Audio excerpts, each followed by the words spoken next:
So let me start today a new topic called as methods and recursion. Uh, both are not similar, but to understand the concept of recursion, we need the help of methods. That's why just there is a continued process. Now in this class, we'll talk about the methods and recursion. So we are following the same book, that is Java Complete Reference, as well as the other resources over here. So method is for making completion of a particular task. To do the completion of a particular task, we are going to using this methods. Now let me have a discussion about this method. Like in other programming languages, we have a functions. A method is like a function in C. Now, what is a method is nothing but is going to be using to expose the behavior of an object. Expose behavior of an object means whenever you are creating an object for a particular class, now to perform any action for that one, to perform any some sort of the action, to perform any event has trigger, to do some actions over there, we are going to using this method. So to make the behavior on an object, we are going to using this methodology, that is method over here. Now normally we are going to creating objects for a class, like for a class C, we are going to creating an object O with the help of a new operator, and we have a constructor class C. That is, this is a constructor. This is how we are going to creating an object. Now with the help of this object, to perform, to make some action, this is object but just is a creation, but to perform that one, we required some behavior, right? So normally just um, now with the help of this object creation, now normally human being has born this one. Born is not only is enough, to has to be grow up that one. To do any action, definitely we require some sort of food over there. So time to time the behavior will be changed. So behavior will be changed based on the context. So to do some give some force of action into the object, how we are going to giving the force of action into the object is with the help of method. So a method is used to expose the behavior of an object. So the advantages of method is the code reusability and code optimization. How we can be say it is a reusability means instead of writing the same method, say for example this method, the same method if you are using for multiple times, instead of writing for multiple times the same code, we are going to be writing and giving a name for this method. Say for example 3 lines or 4 lines repeatedly you are going to using for n number of times, or 4 times or 5 times this same lines of code. Better to keep these lines of code in a method and give a method for that one and keep in a open braces and close braces. So this method, whenever these statements are required, this set of statements are required, instead of writing these statements again and again, we are just calling this method with the help of this object, that is o.em. So by this we can say it is a code reusability. So same lines we are not repeating n number of times or 4 or 5 times. We are just keeping that in a block. That block we are going to giving a name. That name is called as a method name, and we are going to accessing the method name with the help of this object. That is object name dot method name. We are going to accessing like this. And code optimization means we are reducing the code. We are reducing the repeating the same code again and again, so that we can say it is a code optimization. Instead of writing same 5 lines for the 5 times, it is a 25 lines. Instead of that, we are optimizing the code for only one time and giving a name for that in the form of a method. Now by that we can say it is a code optimization.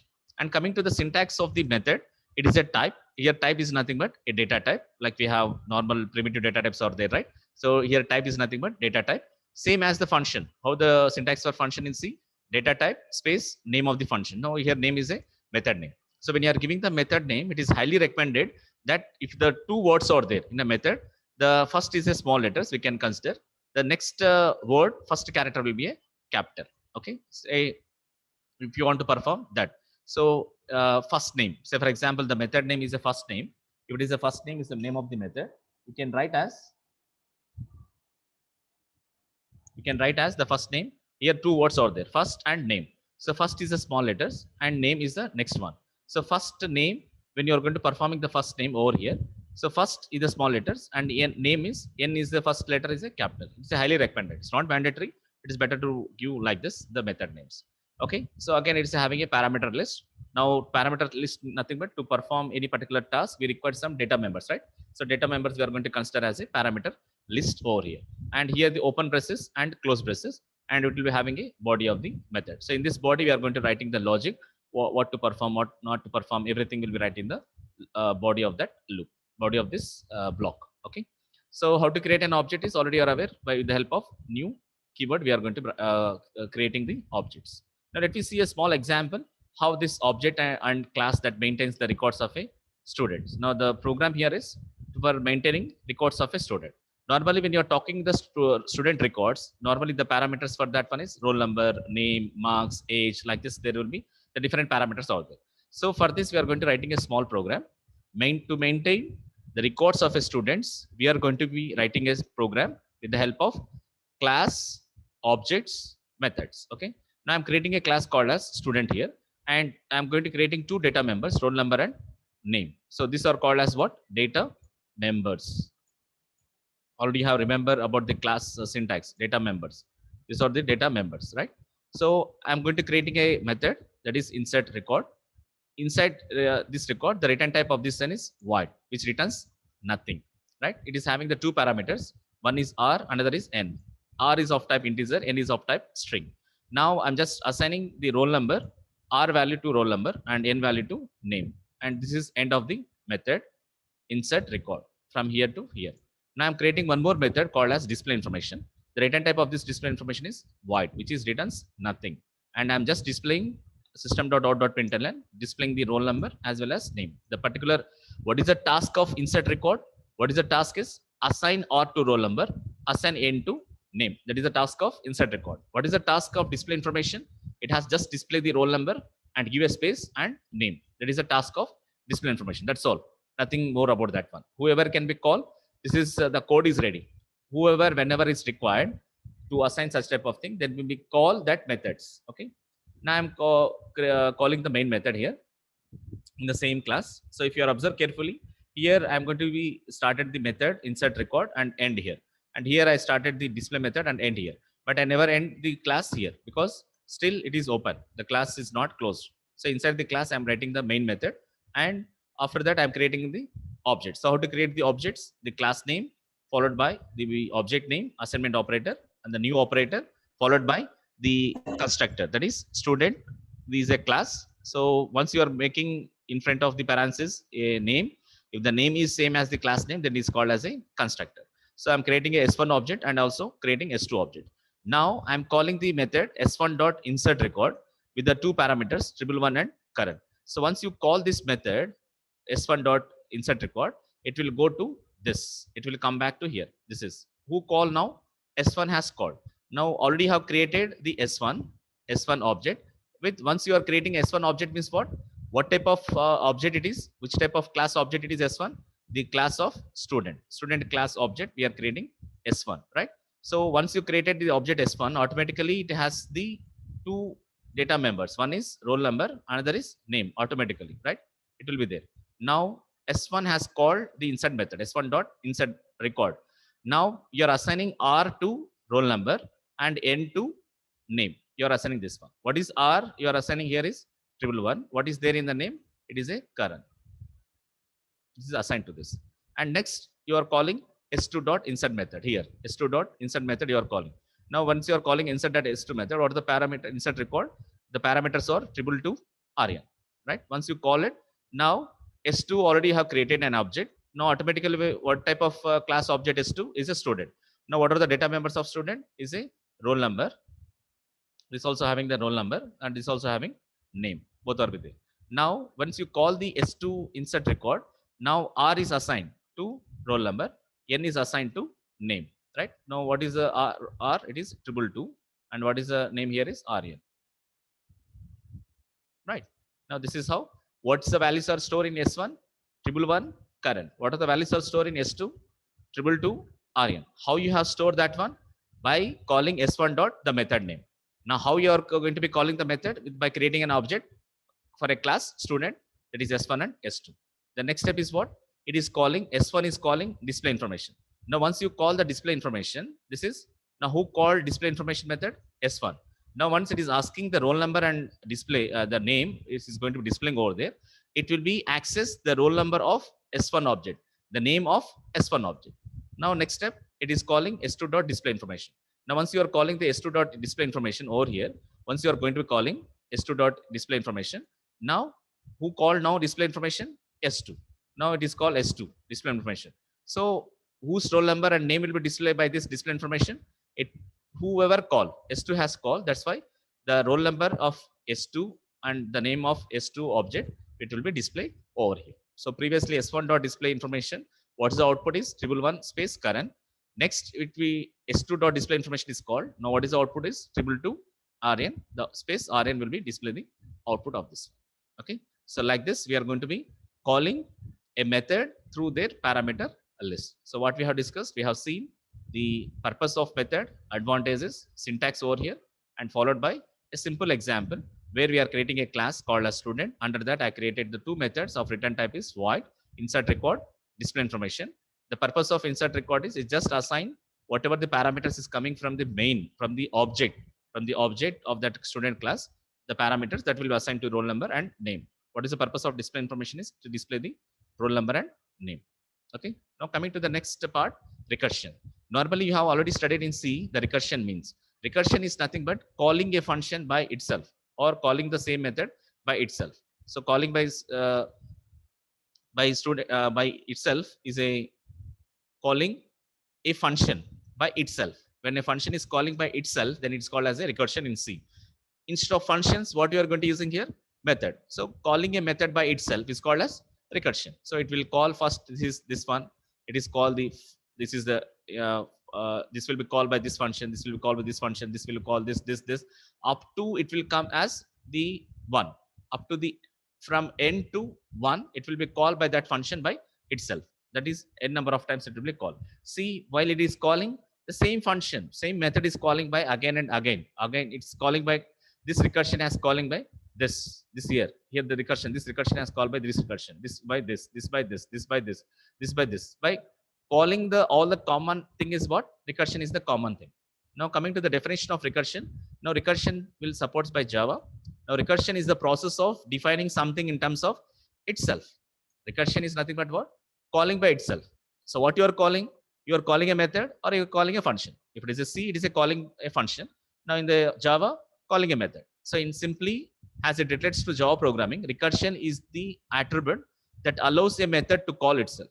So calling a method by itself is called as recursion. So a method that calls itself is said to be recursion. Another definition, a method that calls itself is said to be recursive. Now coming to an example. Now I'm creating here a class called as factorial. Inside the factorial, I'm creating a method called as fact method. So that is a one parameter, that is n. Now normally factorial of 5 means what? At normally once you are doing factorial of 5, see factorial 5 is 120. How it will be calculated? 1 into 2 into 3 into 4 into 5. Like this it is calling. 4 into 5 into 5. It is calling.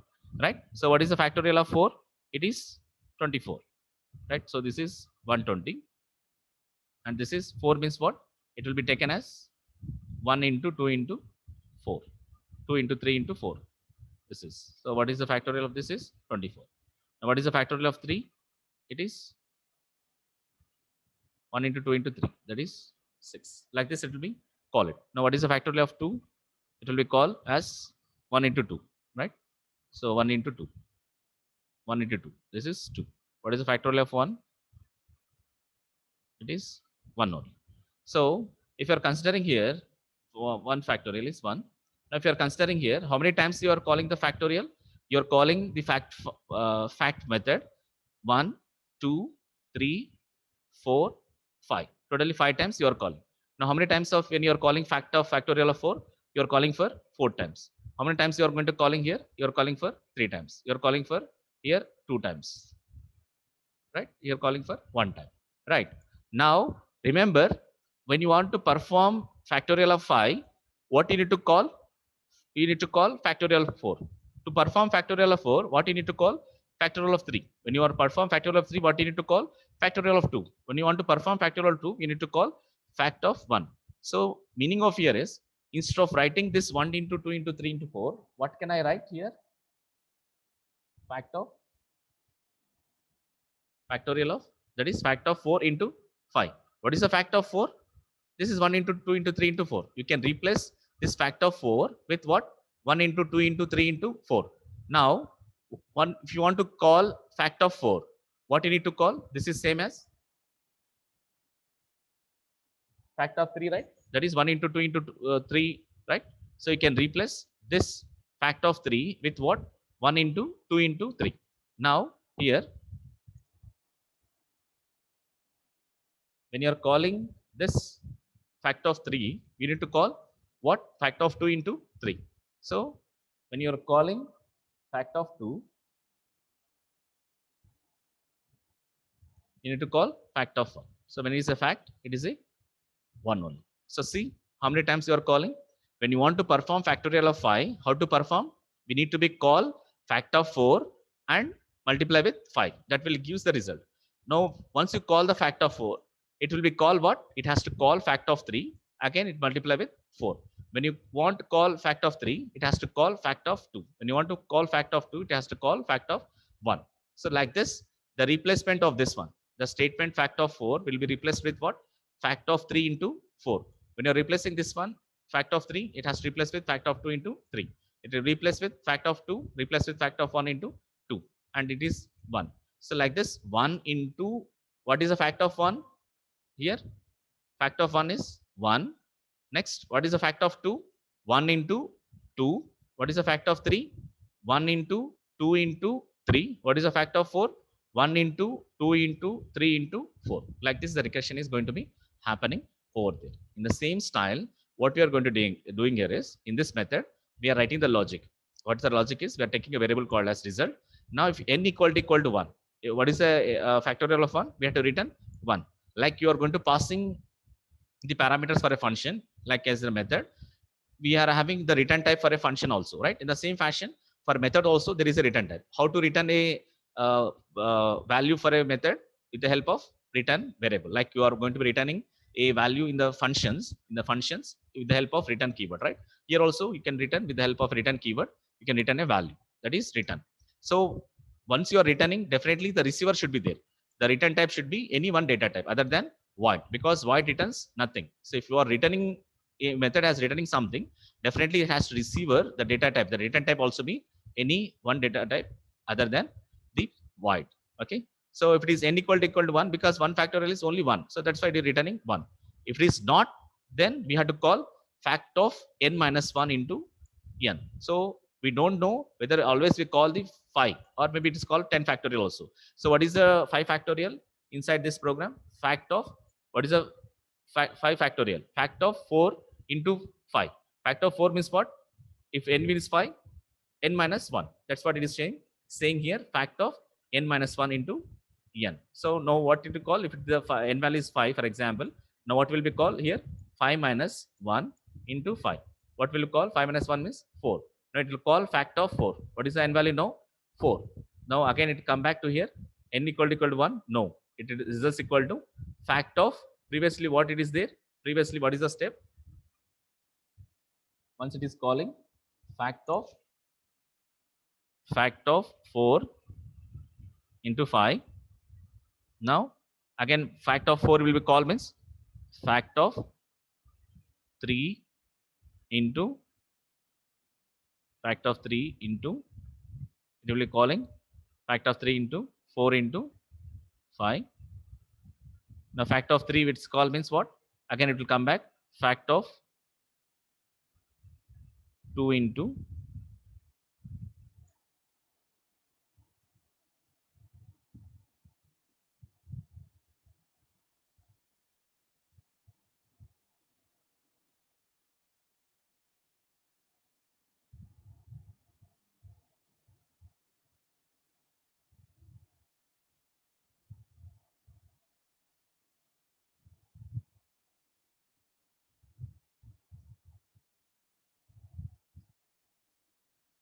right. This is how it is going to be called. For example, for an n value 5, n value is 5, then it is calling 1 into 2 into 3 into 4 into 5. Like this, it is going to performing the same. So here also it is performing the same style. See the style of here. If you minimize here,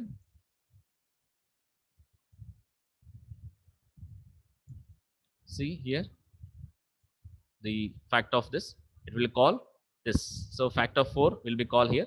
Fact of 4 it will go here. Fact of 4, and again it come back fact of 3, fact of 2, fact of 1. So when it is calling the previous one, it will be multiply with the previous one. So initially factor 4 into 5. Initially it is factor 4 into 5. Again factor 4 will call means what? Factor 4 means factor of 3 minus 1, that is 4 minus 1 into 4. So previously it will be display. This will be multiply. Already it is 5 is there. Factor of 4 will be replaced with factor of 3 into 4. Factor of 3 is replaced with factor of 2 into 3. Factor of 2 is replaced with factor of 1 into 2 into, this is factor of 1 into 2. Factor of 1 will replace with 1. That is 1 into 2 into 3 into 5. This is how the factorial will be done. And at the last it returns result. It will result the result. When the when value is equal to 1, then it will be returned. Every time factor of 4 into 1, it return result.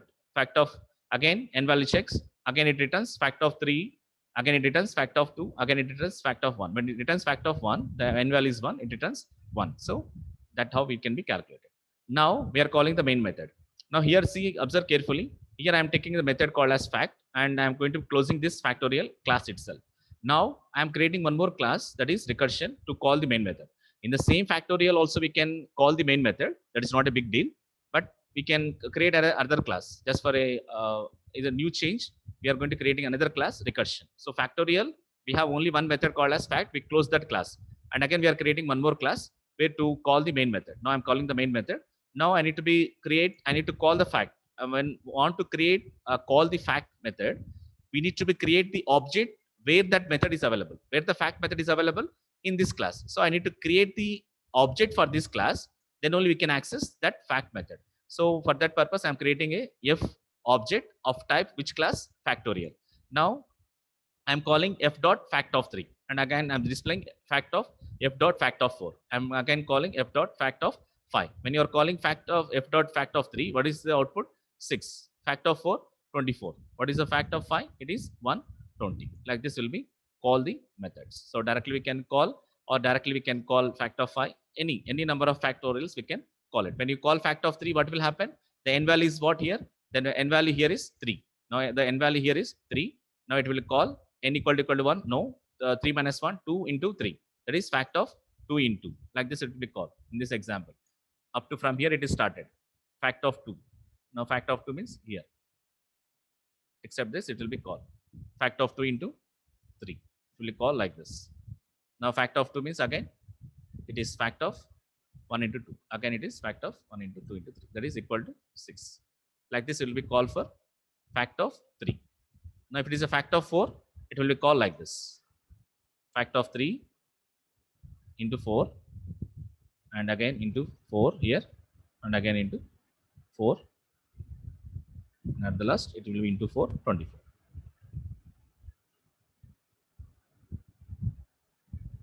Okay. So already fact of 5 we already seen. Like this it will be called 4 steps. This is how it will be executed. Now this is about the factorial of this program. So we have seen in this one the methods and recursion. So that's about the methods and recursion concepts.